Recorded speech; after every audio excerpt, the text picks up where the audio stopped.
নাটোরের বোরাই গ্রামে প্রতারণার মাধ্যমে চুরি করা ১৬০ বস্তা চালসহ ট্রাক উদ্ধার করেছে পুলিশ। এ সময় সংঘবদ্ধ প্রতারক চক্রের এক সদস্যকে গ্রেপ্তার করা হয়েছে। রোববার রাতে মুন্সিগঞ্জ সদর এলাকা থেকে তাকে গ্রেপ্তার করা হয়। সোমবার দুপুরে নাটোর জেলা পুলিশের এক প্রেস বিজ্ঞপ্তিতে এ তথ্য জানানো হয়েছে। গ্রেপ্তার আসামি লিটন পেদা আরিফ, সে পটুয়াখালীর গোলাচিপা উপজেলার পূর্ব পাড় ডাকুয়া এলাকার আজাহার পেদার ছেলে।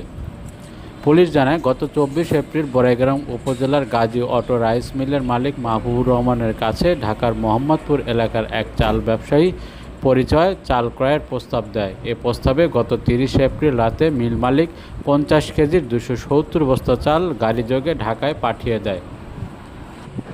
পরে রাত ১১টার দিকে প্রতারক চক্রের সদস্যরা কৌশলে ঢাকার মোহাম্মদপুর বাসস্ট্যান্ডের রাস্তার পাশে অন্য একটি ট্রাকে ওই চালের বস্তা